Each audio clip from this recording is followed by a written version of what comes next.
umuntu wesifazane wonke ishoshadile sex worker. Angithi mawunendoda. Wow, okay. Wavakashela indoda yakho oshade nayo noma i-boyfriend yakho othandana nayo. Mawuvuka ekseni kufanele ikunikeze imali yokugibela. Kufanele kuthengele into ozoyidla. Kufanele ikuphelezele kusestobhini. Uma ngabe ingakunikezanga indoda yakho imali yokugibela udinwa ufe. Uthi nje ngeke eyeka uthi nje ngeke lo akanginikezanga umgezo. Angithi siyibiza umgezo imali le. Uma sibathi uthi akanginikezanga umgezo ngiyaphuma kulo bhuti.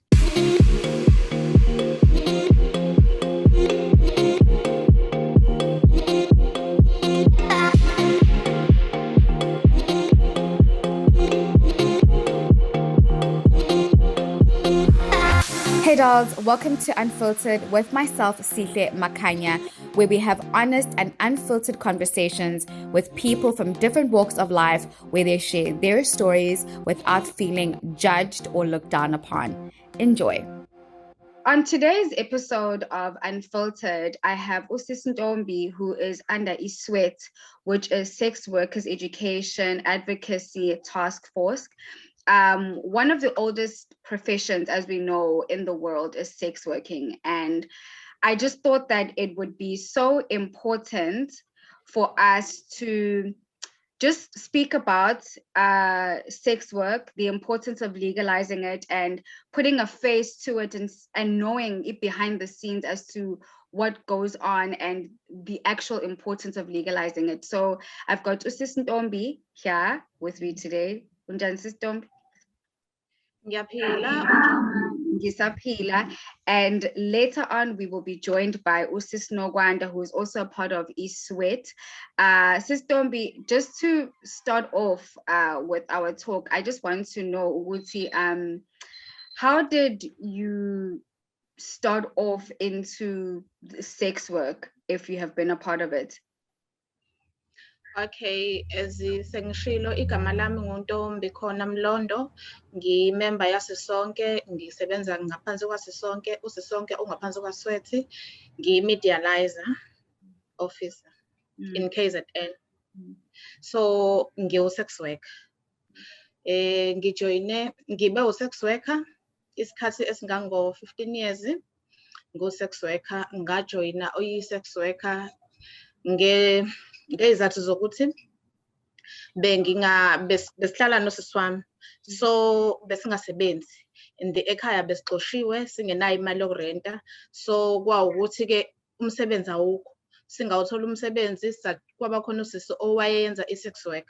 Then ke sambona lo sisi ehambe buya nemali, sajoyina u-sex worker, saba ama-sex worker, sasebenza as ama-sex worker, sathola imali, sarenta. Cabanga besingenayo imali yokurenta, singenayo imali yokuthenga ukudla, asisebenzi. Sathola imali yokuthi siyadla, siyarenta, sinendawo yokuhlala, sesi-comfortable manje, asisafile homeless as besi-homeless njengasekuqaleni, sixoshiwe ekhaya. Ekhaya, yes. Abazali benu bebazi ukuthi ningene into sex work, or ama-reason ukuthi benixoshe ekhaya, was it because ningena as ama-sex workers? No, abazali baqale bangazi ukuthi sama-sex worker. Empeleni besinoma kuphela, ubaba besashona. Okay. So uma wabese kwaba neyinkinga ekhona ama-family matters, then ke umana wasiyasixosha ke. Okay, besivele singakhulelanga nawe uma besikhulele ku-step mother. Oh, okay. Yes. Oh, okay. Yazi into find that interesting is thathi ungena nosisi wakho as ama-sex workers, imaphi ama-challenges enike nahlangana nawo nje nisanda kuqala, and obani kade bengama-mentors enu, because ngiyazi ukuthi amanye ama-sex workers athi bebe nama-mentors, so angazi noma wena nosisi wakho, did you guys have mentors as well when you started off in the industry?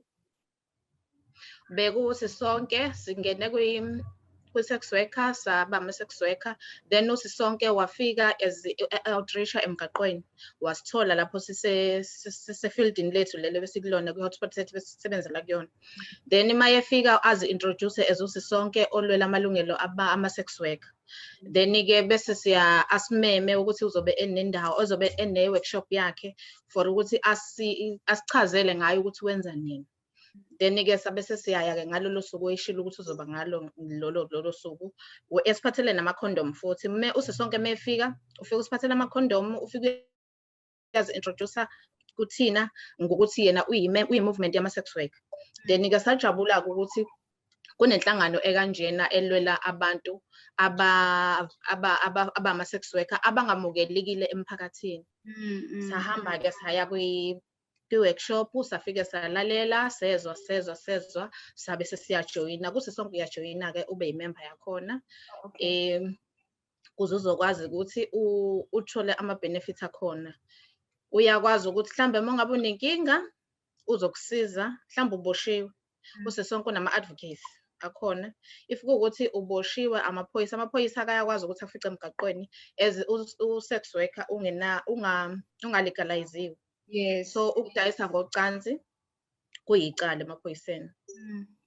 Mayefika-ke emgaqweni uzofika amaphoyisa akuthothe mhlambe ayasithatha asise police station, afike police station mhlambe asivalele lawo ma-hour asidedele late. If esesidedela late sekufanele siziwokhele ngey'nyawo zethu sibuyela estradini la bekade sithathe khona. Mhlambe bazofika emgaqweni banifuthe nge-tear gas, kuba nje nalezo y'ngqinamba nama-client nawo futhi uthola ukuthi liyakuthatha i-client liyafika lapha liyakulahla endleleni mhlambe liyakuphuca nemali yakho benivumelene ngayo, liyakunikeza lizophinde likuphuce selikubamba inkunzi-ke lapho. So sisonke wabe siyasifundisa ngokuthi if ukuthi i-client likunikeze imali laphinde lakuphuca icala lelo.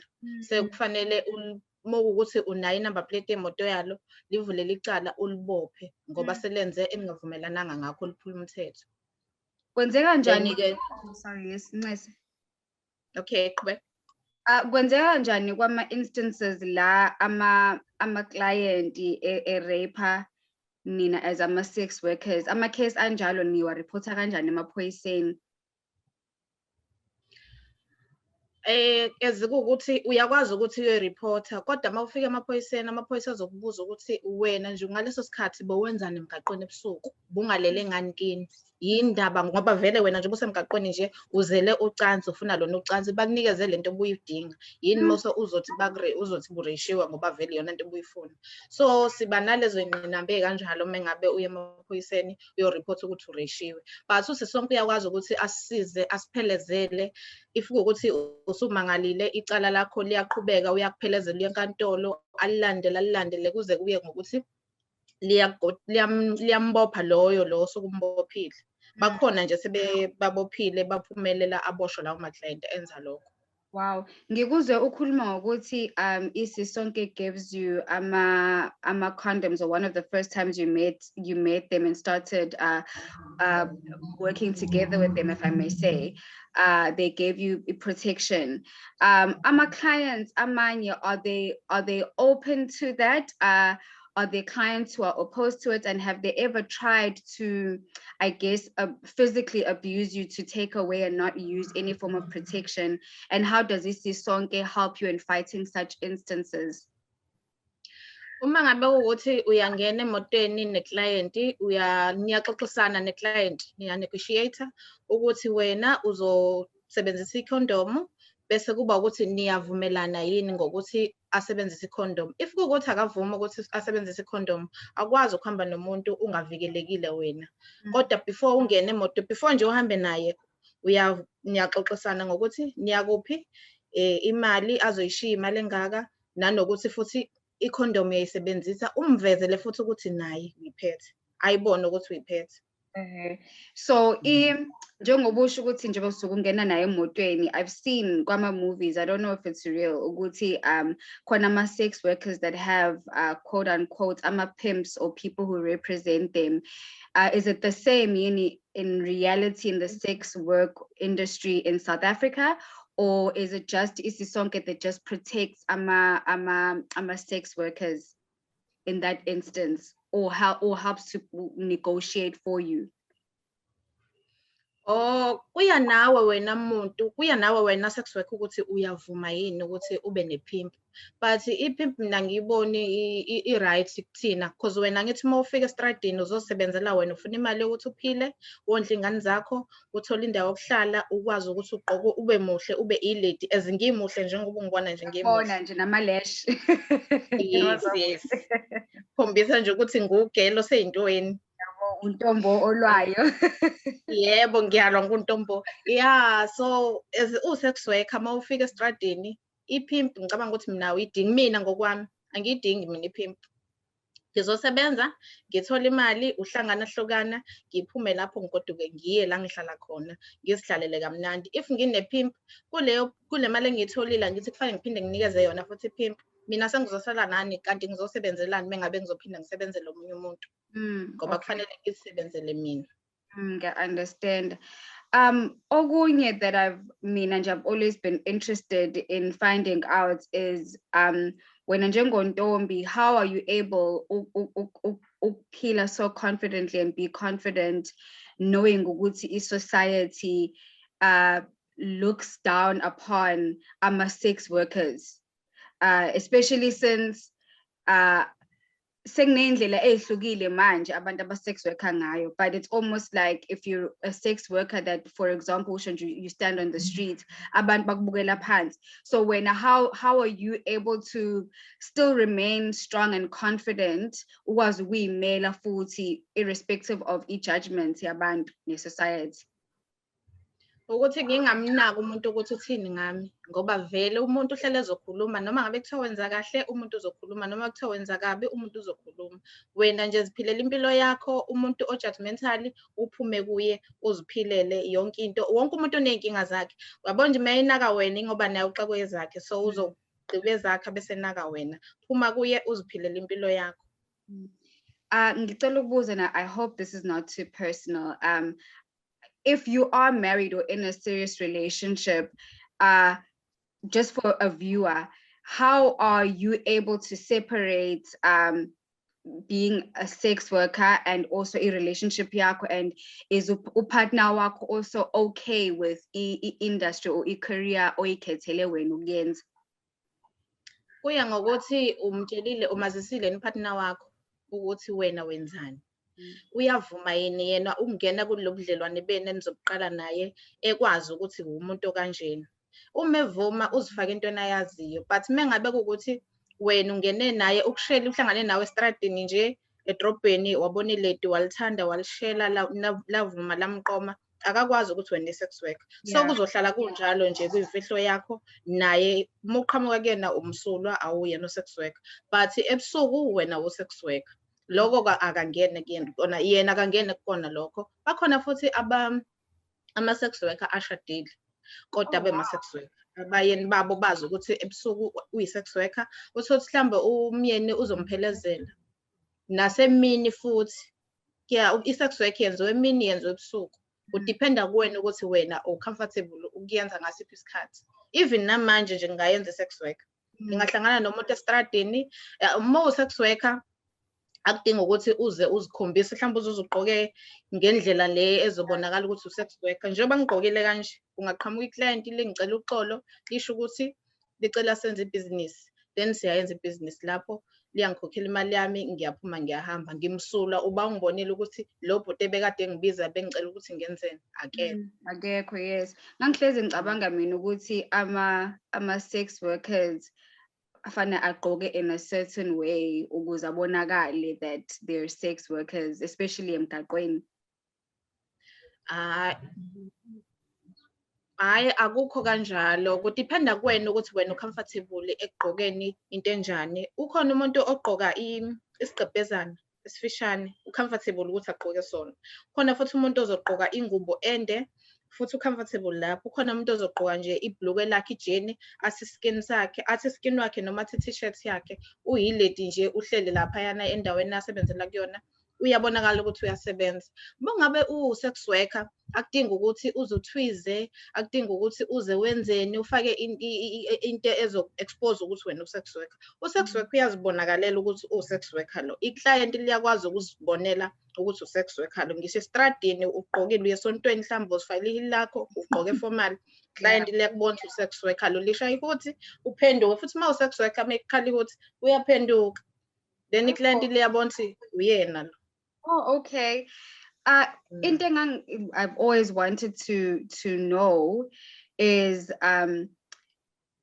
akhona yini ama-sex workers that are children, and how does isisonke protect them? Because since sex work is not legalized in South Africa, I'm aware ukuthi ama pimps are able to use iy'ngane ey'ncane. So how does isisonke protect children in such instances, especially since sex work isn't legalized?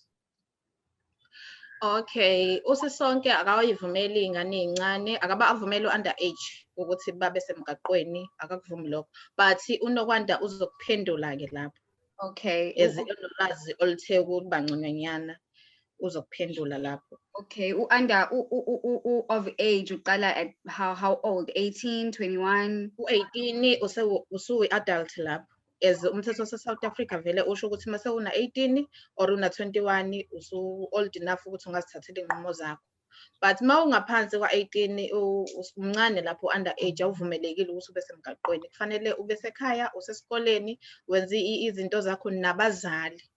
Uma kuwukuthi usisonke uyakuthola wenza leyo yinto wenza u-sex worker usemgaqweni wena u-underage, usisonke uyakuthatha akufunela ama-social worker uthathwe usiwe e-home noma e-shelter la uzohlala khona as uyi-minor, awuvumelekile ukuthi ube semgaqweni, usisonke akakuvumi lokho.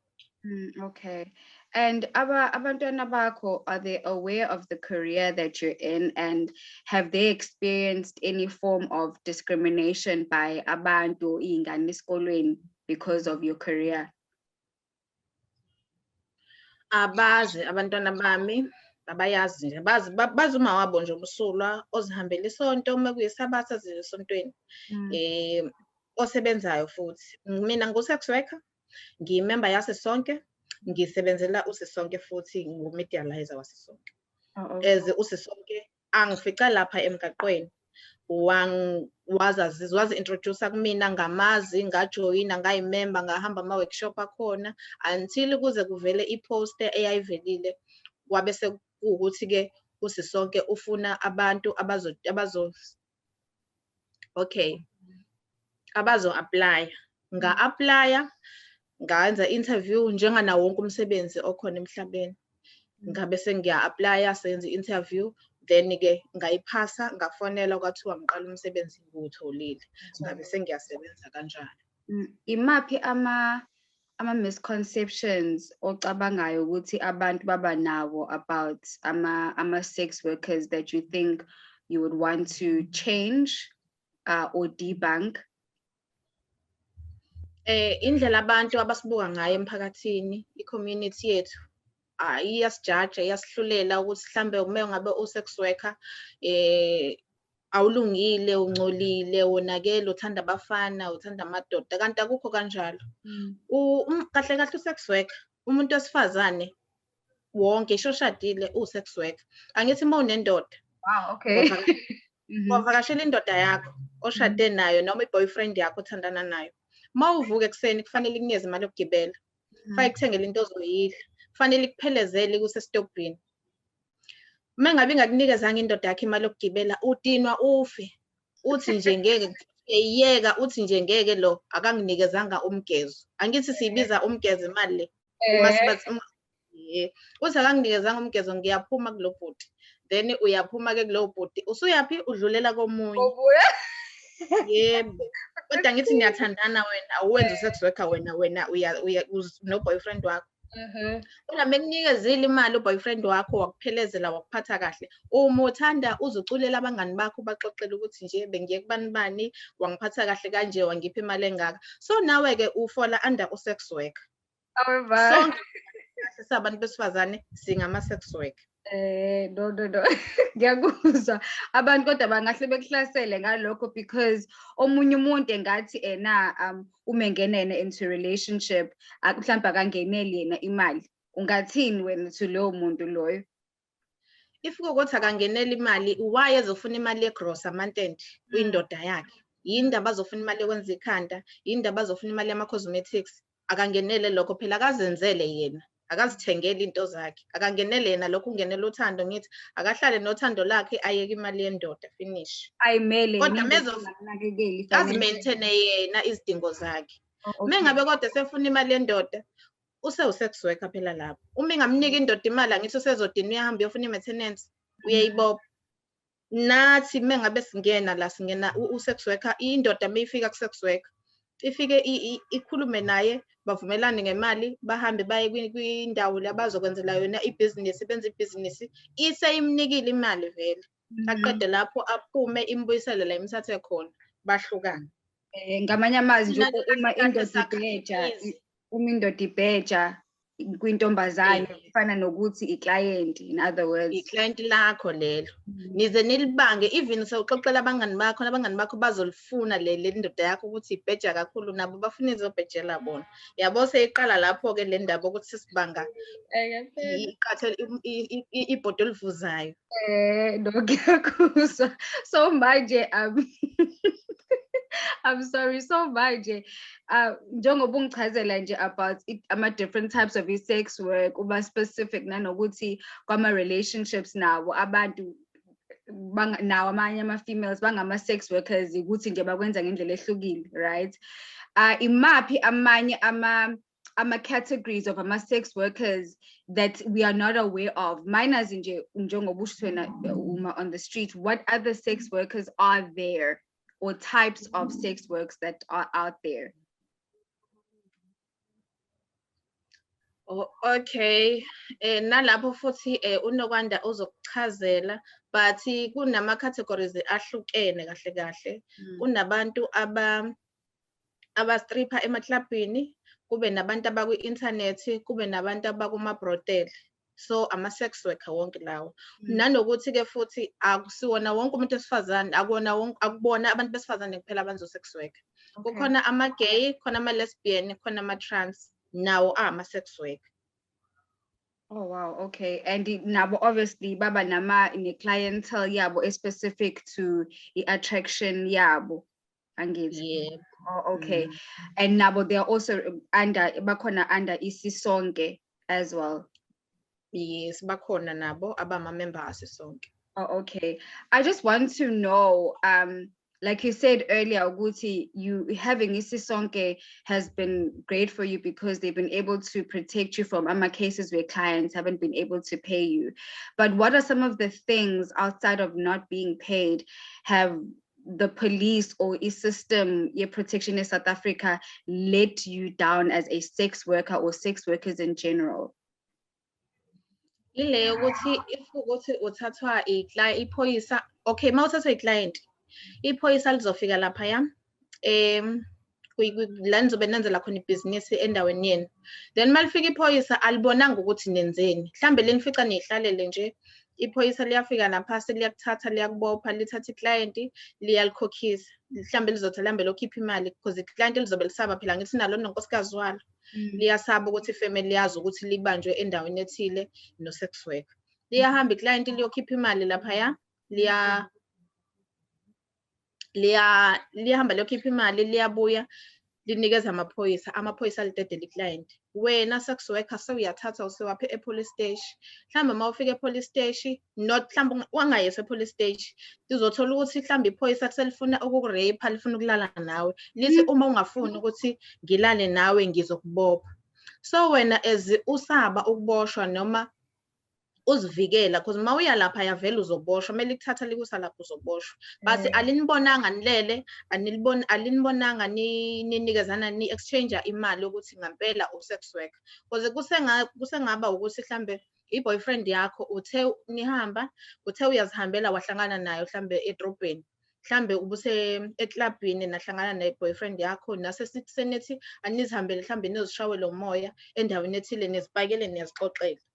Wona-ke amaphoyisa ngenxa yokuthi kafike nje abone ukuthi untombazane u-sex worker ubhuti nosisi, sekusho ukuthi seku-sex worker loyo, seniphula umthetho, so aseyakubopha. Client liyakhokha, liyaphuma, liyahamba. Wena sex worker ususele namaphoyisa azokurepha, azokushaya hlambe, azokuthatha kuse-police station, afike akuvalele hlambe uhlale leso sikhathi, akudedele hlambe ekuseni noma akudedele late, akubhalele ithikithi. Lelo thikithi sekufanele ulikhokhele kuze uzogwema zonke lezo ngxaki ukuthi ungahlangabezani nazo lezo inkinga. So uyavuma ukuthi lilale nawe, then bese liyakudedela. So lapho usu-safety, usuzivikelele ekutheni ungaboshwa, ungabi nalela thikithi, uphinde futhi ungavalelwa e-police station, uhlale uwaste isikhathi sakho engabe bowusemgaqweni uyaqhubeka uyasebenza. But isn't that a form of rape though, if policemen do that to you because they're having sex with you without your consent? And who do you report to if they do that? I-rape leyo, but ngenxa yokuthi wena uvumile ukuthi nilale nawe in exchange wokuthi ungaboshwa. So awukwazi ukuthi uyoripha, ngeke uze uyoreport into kanjalo ngoba uvumile, but kuyi-rape. Kodwa wena bawuzivikela ngendlela owenza ngayo, uvikelele ekutheni ungaboshwa. Yes, ngiya-understand. Mase uboshwa laphaya ubhalelwe ithikithi. Uma ubhalela lelo thikithi kufanele uhambe uyolikhokhela. Lelo thikithi liyimali enkulu, aliyona imali encane. So kunokuthi ukhokhelele lelo thikithi, kunokuthi uvume ukuthi hlambe wenze nalo lokho elikufunayo, lona elifunayo wena hlambe nenze sex work nalo, then bese liyakudedela. Kungcono ukuthi wenze sex worker bese uyaphuma kulo. Akhona yini amaphoyisa or a department within the police station that also somehow, I guess, protects sex workers? Because just listening to what you're saying, my worry is if other sex workers are being raped by police, who do you then turn to and report to about this crime? Because that is a crime, Mangit. Okay. Yeah, akhona amaphoyisa angavumelani nokuthi amaphoyisa amanye abuse ama-sex worker, harass ama-sex worker. But ke unokwanda uzoyiphendula naleyo eseke wenza i-training nawo amaphoyisa. Oh, okay. And what do you say to abantu who may say a sex worker can't be raped because that's your job? What is your response to that? Labo bantu abasuke bekhuluma kanjalo ngathi abafundisekile, abazi ukuthi why ulapha estradini, because naye engalala holy noma eyikholwa noma eyilendlela acabanga ukuthi uyiyona, avuke ngakusasa sex worker, impilo akayazi ukuthi izombeka phi ngakusasa. Isasa lomuntu awulazi, impilo ekuthatha iyokubeka laphaya, and laphaya kuyaphileka. Akusikona ukuthi kunobubi kuphela, kukhona okuhle ngo-sex worker. Ku-sex worker, mina, as for mina nginabantwana abawu-2. Umntanami omdala use-college, ngiyamfundisa, uyagibela, uyagqoka, uyadla, nginekhaya lami esengazakhela lona mina. Ngaphuma emqashweni, ngathenga indawo, ngakha ngayo le mali ye-sex worker, ngakha indlu yami nabantwana bami esiyibiza ngekhaya lethu. So ku-sex worker kunobubi kunobuhle. But ke empilweni ke impilo vele injalo. Injalo, yes. Ngicela nje sikhulume even more about okuhle outside of just yourself, the amazing things that have happened even for your sister, since you mentioned ukuthi nayo she also went into sex work. Now I'm hoping she also has a home now for herself and for her family as well. Ngebhadi ke usisi wami usashona, waba kwi-accident wabe seyashona, so akasekho. Ngiyaxolisa about that. No, but naye wayesenaye umuzi wakhe, wayesethenge indawo wazakhela umuzi wakhe, naye sehlala lapho nomntanakhe, yena wenomntana oyedwa. Ikhona, since angithi isisonke, just from what I'm understanding, is almost like a union for sex workers.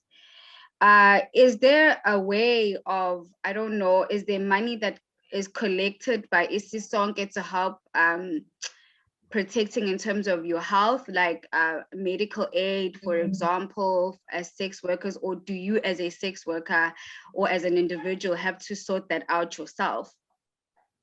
Hayi, usisonke akanayo imali akhokhisa yona, usisonke uyakusiza, usisonke akayona i-union, uyi-movement yama-sex worker. Usisonke waqalwa iwona ama-sex worker kuze ezokwazi ukuthi azivikele ngoba esekhathele ukuthi ahlukunyezwe amaphoyisa nomphakathi ukwacwaza. So ahlangana ama-sex worker ayo-70 ahamba amasha aya kokhala emaphoyiseni ayokhala ngey'khalo zawo ukuthi ayahlukumezeka kanjena, afuna nawo ukuthi a-recognize-we, azi ukuthi akhona, ayaphila kulo mhlaba, awasezoya ndawo akhona khona. So usisonke-ke wavela kanjalo. Waba i-movement. U-base usukuma-province awu-6 njengamanje. Okay, and umuntu umengathi ufuna ukuyijoyina isisonke, what can they do? Is there a website that they can go to? Are there offices, and in which province? Sinawo ama-offices asisonke, sinane toll-free number yasisonke helpline, always 100 60 60 60. Then bese siba ne-number ya please call, or send please call kuyona, usisonke uyakufonela kuloku bese uthi usende please call. Inamba yakhona ithi 071 357 7632.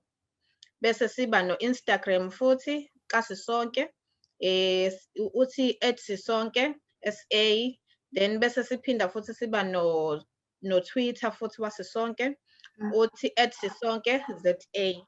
Phinde sibe no Facebook-ke wakhona la okwazi ukuthi uthole ama-comment ngosisonke, wazi ukuthi usisonke wenzani. I-Facebook wakhona uthi @sisonke movement ZA. Bese siba ne-email, ne-website khona ithi www bese ithi it's.sisonke.org.za. Then sibe ne-email futhi yasisonke ithi sisonke.info@swet.org.za. So siyatholakala nje, sine-office la eThekwini. If kuwukuthi ula eThekwini, sine-office la eThekwini, uyafona usho sikudirect, sikunikeza ama-direction. Then sinama-office futhi aseGoli, sibe ne-office elise-Cape Town, sibe ne-office elise-Western Cape, e-East London, sibe ne-office eLimpopo. So nje u-base ey'ndaweni ezahlukene eziningi. Okay. Just in closing, ngifuna ukwazi ukuthi because manje obviously umhlaba is evolving and imsebenzi yonke of every industry is also evolving, and I'm assuming ukuthi now sex workers, it's not just on the street or at strip clubs. Now it's online. Does isisonke also cater to sex workers that offer their services online? And can they also contact them in the same information that you just gave out? Yes, uyakwazi ukuthi usisonke awukhethi ukuthi usebenza online, usebenzela eBrothel, usebenzele kwi-street, usisonke accommodate wonke umuntu owu-sex worker. Okay, all right. Because uthi u-sex worker, sithi uma u-sex worker umsebenzi lo sikuthatha as umsebenzi, asisho ukuthi wena asisho ukuthi wena uphazamisa imizi yabantu noma ubulala imizi yabantu. Thina kahle kahle as ama-sex worker imizi siyayakha, siyayiqinisa ngoba uma ngabe unkosikazi engafuni, mengabe eqhamuka ubaba ethi unkosikazi akaphenduka, unkosikazi athi ngikhathele, indoda iyaphuma nesikhiye sayo ithi ngisaya egaraji ngiyofaka upetrol. Upetrol-ke bandla uzowufaka la kuthina. Mayefika ushona estradini uyayazi ifield yakhe athenga kuyona, aqonde khona asibize. Thina kawubizi kabili, usho kanye nje siyasondela, uyakhipha imali yakhe, siyahamba, ubaba siyamnika into ayifunayo, siyamsevisisa wakhe, simsevise, ubaba aphindele ekhaya, abuye sesuthi, afike ekhaya secula u-ameni, yonke into esihamba kahle. So imizi yabo nje siyayiqinisa, siyabakhela amakhosikazi imizi yabo, futhi kufanele basithande, bangasicwasi nomphakathi nje siyacela ukuthi ungasicwasi usithande as sabantu nathi njenganabo asihlukile ndawo siyathanda ukuthandwa ngoba nathi siyazithanda. Yes, that's true. Futhi nathi sabazali siyondla ngale mali sinamakhaya sinemizi abanye bethu banezimoto abazithenge ngayo le mali yokusex work. So nje nathi siyayikhokha intela futhi njenganawo wonke umuntu. Bese ngena esitolo imali yethu iyafana nale oyisebenze kamlungu ayisho ukuthi wena u-sex worker lo uyitholakale ngokuthi usebenze kumlungu iyafana imali bese sesithenga ngayo. Uma ucabanga wena Justice Vala, the reason why sex work legalized, do you think ukuthi maybe bakhona abantu that are benefiting from it not being legalized, or do you think it's just because people are being judgmental? Ngicabanga ukuthi ingoba mhlawumbe abantu ba-judgmental ingakho i-sex worker ingalegalizwa. If kuwukuthi abantu bengayibuka ngale ndlela thina siyibuka ngayo ukuthi iwumsebenzi siyaphila sikhokha ama-bills ngayo siyafundisa siyondla ngayo bengakwazi ukuthi bayibone ukuthi i-sex worker iwumsebenzi. Ku-sex worker kunothisha kunabantu abafundile abawothisha kunonesi abaphuma kuyona sex worker la industry kukhona ama-social worker aphuma khona la kwi-industry yo-sex worker. So singabantu nathi njenganawo wonke umuntu ophilayo emhlabeni. No, ngiyabonga kakhulu sis Ntombi, that was very informative, and I know ukuthi abantu that are going to be listening or watching this interview, they will learn a lot, and I really hope ukuthi we can as a society get to a point where we are not judgmental of our career choices of abantu, and that we do start supporting sex workers and giving them the acknowledgement that they deserve, because it's not okay to know ukuthi when you're around amaphoyisa you feel endangered when we should be feeling safe. So thank you for your time, and I truly appreciate it. Ngiyabonga kakhulu nje nokuthi ningimeme ngibe nani lana nokuthi nje sixoxe ngomsebenzi wethu esiwuthandayo esiziqhenyayo ngawo. Ngibonga nje nesikhathi sakho, ngiyabonga kakhulu. Okay. All right. Sis Nokwanda usazongena noma? Oh yeah, ngikhona. Usangidinga mhlambe mina. Maybe just to clearisha up nje kakhulukazi izinto about how isisonke works together with amanye amaphoyisa in helping sex workers and in protecting sex workers as well. Okay, so njengoba wazi-ke sisi ukuthi even sabantu nje personally khona abantu esingathi abantu aba-right, khona abantu abangekho right. So the same policy applies-ke with amaphoyisa ukuthi amaphoyisa anale mentality yokuthi kumele athathe i-advantage of ama-sex workers ngoba bona bazi umthetho, and currently i-industry is criminalized. But-ke a lot of work has been done around the sensitization, lobbying, and also kune-dignity diversity policing, where amaphoyisa u-SAPS is currently involved with uSisonke Triangle project, where we sensitize amaphoyisa before they come out of the academy, ne? Okay. Before yes, ukuthi emsebenzini wakhe maybe phoyisa will come across a transgender woman ozothi mayeboshwa that you can't keep in a men's cell. Angithi ayibona into kanjalo. Yes, I understand. So yes, amaphoyisa are being trained before they go out baye kusebenza.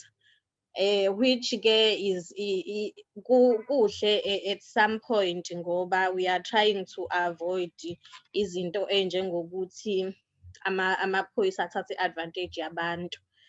And also nama-sensitization futhi has been done with abo station commander.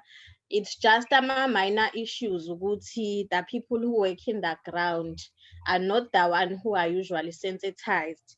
Like ukuthi you can sensitize the manager but the person who's implementing in the ground does not implement into enisuke senivumelane ngayo. So it's the same thing ke with amaphoyisa ukuthi it's the old ones who have been working for too long who influence the one that has just came ukuthi if you can't afford to buy yourself lunch, then they know ukuthi bazoya kwi-sex work hotspots, and then they make you buy lunch for them. Yabo izinto kanjalo. Yeah, I understand. Oh, okay. No. Ngiyabonga. Thank you for clearing that up, because i-worry yami was a lot on amaphoyisa ukuthi if they're not able to protect sex workers, is there any kind of education that they're given? But no, akhona amaphoyisa nje who can stand ama-ground awo, which is some of the things that I think it kuhle ukuthi si-highlight, not to always paint a picture a bit. okay. Yes. Okay. No. Thank you very much for clearing that up, Ngiyabonga. And I really hope ukuthi from today's chat, people can also learn as much as I've learned. And like I said, ukuthi, if we can just take away the stigma of sex work. I think nakhona futhi i-stigma nje, there's been a lot of things that has been done according to stigma reduction against sex workers, discrimination.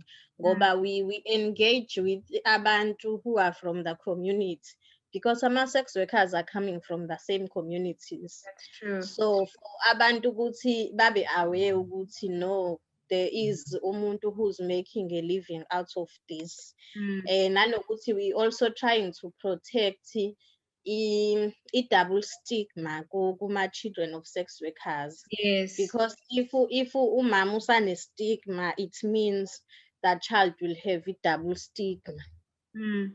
Okay, no, thank you for highlighting local, and I really hope that we can get to a point where like you said, stigma is completely removed, because I know eskoleni kids can be very, very mean, especially uma bezwa from abazali or from ekhaya ukuthi uma kasibani is a sex worker, noma ubaba kasibani is a sex worker, umuntu ufika eskoleni then achwenze.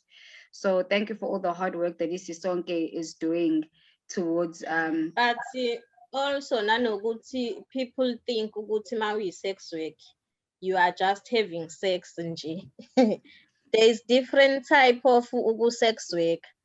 Njengokuthi nje a client can pay me for ukuthi ngigqoke kahle ngimphelezela kwi-Christmas party, bekungekho sexual intercourse involved lapho.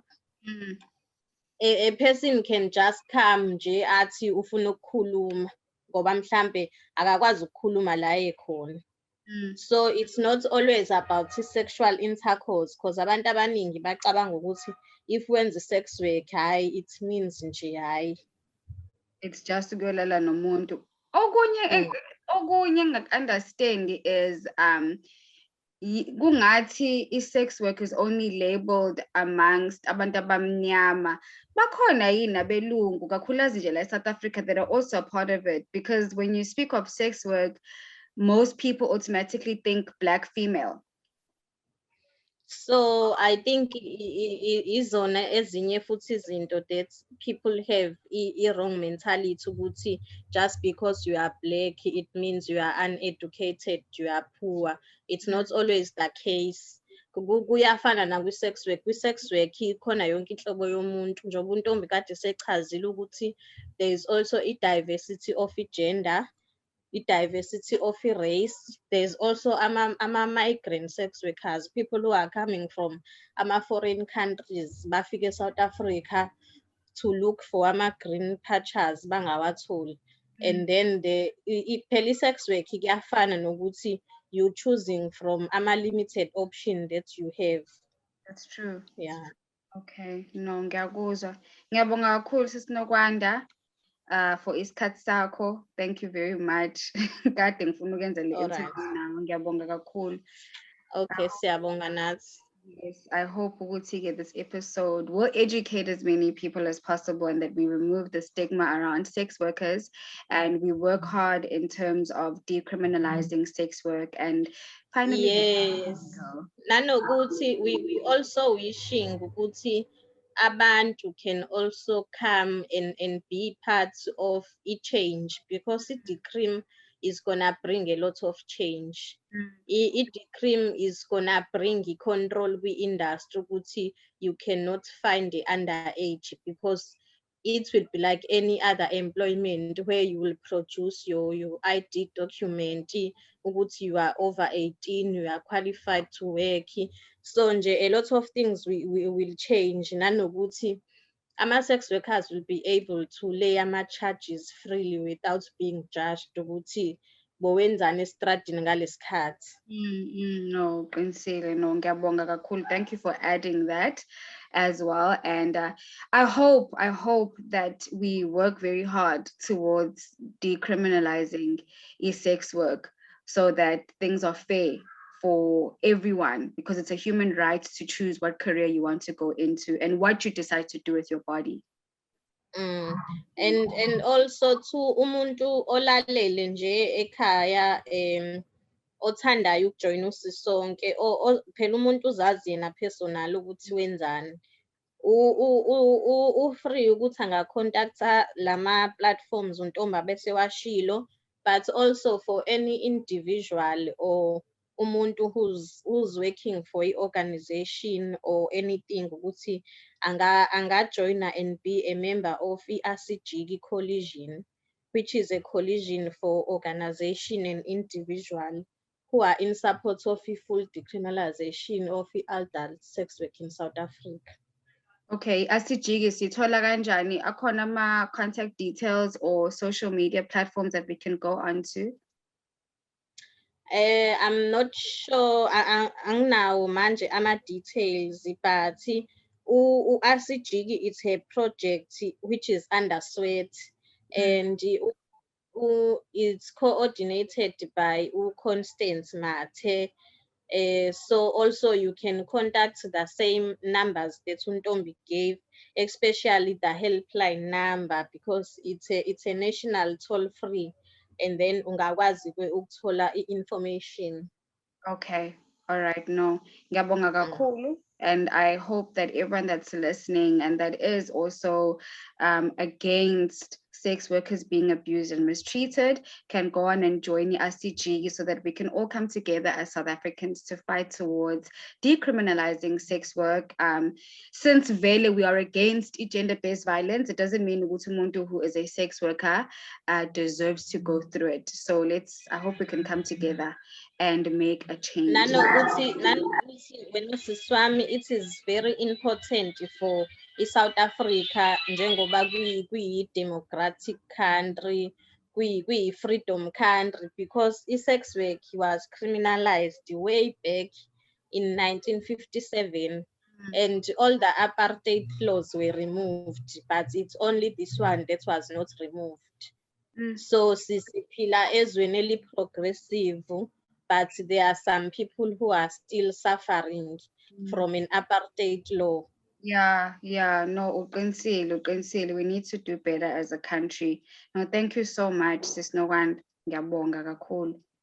All right, siyabonga sis. Hey dolls, don't forget to like, subscribe, and turn on your notification buttons to get more on my podcast, Unfiltered, with me, Sihle Makhanya.